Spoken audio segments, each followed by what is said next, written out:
बिस्मिल्लाहिर्रहमानिर्रहीम। अच्छा, इसको हम कंटिन्यू करते हैं। पहले मैंने आपको बताया था कि 2 से लेकर ना 6 चैप्टर तक हमने इस बुक से किया था। अब हम जंप करते हैं चैप्टर नंबर 19 पे। चैप्टर नंबर 19, 20 और 21 जो है हमारा फोकस में रहेंगे। जो चैप्टर नंबर 19 है ये ऑप्टिमाइजेशन प्रॉब्लम्स ऐसे डील करते हैं इसमें जो कंस्ट्रेंट्स के साथ होते हैं।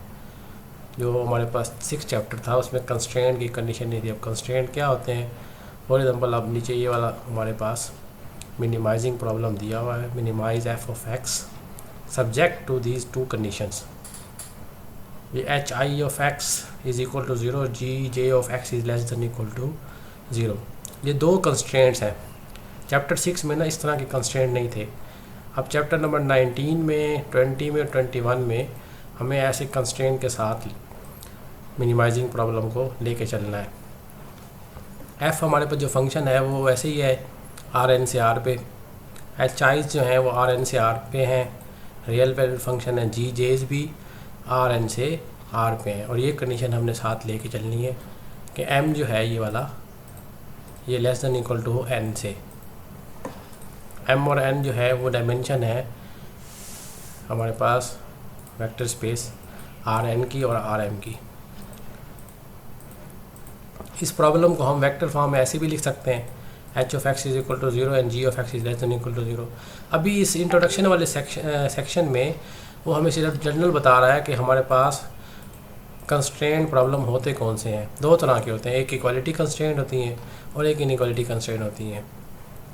लेकिन चैप्टर नंबर 19 में हम सिर्फ और सिर्फ इक्वालिटी कंस्ट्रेंट के साथ चलेंगे। यहाँ से हमारा चैप्टर 19 प्रॉपर तरीके से स्टार्ट होता है। इसमें हमने मिनिमाइजिंग प्रॉब्लम को लेके चलना है h of x is equal to 0 के साथ। और साथ ये कंडीशन लाजमी याद रखनी है कि m is less than equal to n है। इससे रेलिवेंट जो हमारी सबसे पहली डेफिनेशन है वो है रेगुलर पॉइंट की। अब रेगुलर पॉइंट कौन सा होता है? A point x star satisfying this condition h1 of x star is equal to 0, h2 of x star is equal to 0 and so on, hm of x star is equal to 0 is said to be regular point of the constraint if the gradient vectors, these gradient vector, gradient of h1 and so on, gradient of hm are linearly independent।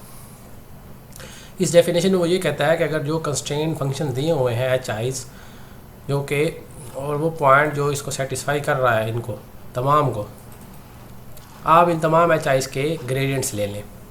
अब इन gradients को आप check करें कि क्या उस point पे जो vectors constant vector बन जाएंगे जब एक्स स्टार आप सब्स्टिट्यूट करेंगे उसमें, तो वो लीनियरली इंडिपेंडेंट है कि नहीं। अगर वो लीनियरली इंडिपेंडेंट बन गए तो हम एक्स स्टार को कहेंगे कि ये पॉइंट रेगुलर पॉइंट है।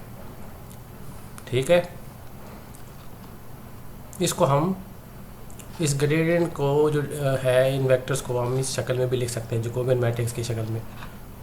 इसी बात को जो रेगुलर पॉइंट वाली है इसको हम ऐसे भी कह सकते हैं, x star is regular if and only if rank of this matrix D of H is equal to M that is Jacobian matrix is of full rank. अब ये जो मैट्रिक्स हमारे पास दिया हुआ है डी एच, इसका आर्डर क्या है ये आपने मुझे बताना है कि इसका क्या आर्डर है इस डी एच का। ऑब्वियसली ये स्क्वायर मैट्रिक्स तो नहीं हो सकता, ये हिंट मैंने दिया आपको। आपने ये चेक करना है कि इसका मैक्सिमम रैंक क्या हो सकता है। वो कहता है कि अगर m होगा तो फिर जो है हमारे पास एक्स स्टार जो पॉइंट है रेगुलर पॉइंट कहलाएगा।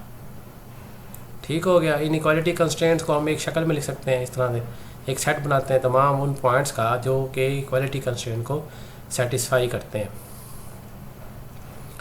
ये हमारे पास कंस्ट्रेंट सेट बन गया। और हम अगर ये अज्यूम कर लें कि एस के तमाम पॉइंट्स रेगुलर हैं तो इस सेट एस की जो डायमेंशन होगी वो n माइनस एम होगी। ये रिमार्क है, इसको नोट कर लें। अब आते हैं एग्जांपल पे। एग्जांपल 19.2 पे देखें, n 3 है, m 1 है और ये अज्यूम करें कि तमाम जो पॉइंट्स हैं एस के तो रेगुलर हैं।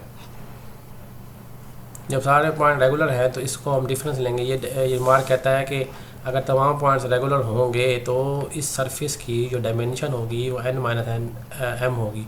अब n 3 है, 3 माइनस 1 इज इक्वल टू 2, तो 2 डायमेंशन बनती है इसकी। इसके लिए एग्जाम्पल h1 और h2 को कंसीडर कर लेते हैं। h1 ऑफ x ले लेते हैं, x2 माइनस x3 स्क्वायर, इसको इक्वल टू 0 रखते हैं। जब इसको आप इसको आप एक्सपेंड करेंगे, इस इक्वालिटी को देखेंगे, तो आप चेक कर सकते हैं कि ये पैराबोला बनती है। अब हमें चेक करना है कि ये जो इक्वालिटी कंस्ट्रेंट सेटिस्फाई करने वाले पॉइंट्स हैं उनमें से कौन से रेगुलर हैं। उसके लिए हमें ग्रेडियंट लेना पड़ेगा। इसमें सिर्फ एक ही, क्योंकि m1 है तो h1 नहीं है सिर्फ। अगर m2 होता तो हमारे पास h1 और h2 होते। इसमें सिर्फ क्योंकि m1 की इक्वल है तो इसलिए हमने एक ही कंस्ट्रेंट फंक्शन लिया h1। इसका ग्रेडियंट लिया है। ग्रेडियंट कैसे लेते हैं? Partial h1 over partial x1, विच x1 तो इसमें है नहीं, वो 0 हो जाएगा। फिर हम इसको partial h1 over partial x2 लेंगे जो कि 1 आ जाएगा। Partial h1 over partial x3 लेंगे जो कि -2x3 आ जाएगा ट्रांसपोज के साथ। तो ये वेक्टर जो है हमारे पास कभी ज़ीरो नहीं होगा। अगर सिंगल वेक्टर हो और वो नॉन ज़ीरो हो तो हम जानते हैं कि वो लीनियरली इंडिपेंडेंट कहलाता है। तो इस फैक्ट को यूज़ करते हुए हम ये कह सकते हैं इसके तमाम पॉइंट्स रेगुलर हैं। जब तमाम पॉइंट्स रेगुलर हैं तो इससे जो हमारे पास ये वाला सेट बनेगा, अब इस सेट को देखें।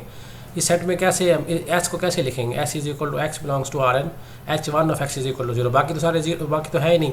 इस हिसाब से हमारे पास इसकी डायमेंशन जो है वो 2 बनती है। तो ये हमारे पास आज का लेक्चर है। इसको थोड़ा सा मज़ीद रिकॉल करें और देखें ये चीज़ें समझ आई। अगर कोई कंसेप्ट समझ ना आया हो तो मुझे आप टेक्स्ट कर सकते हैं। अल्लाह हाफिज़।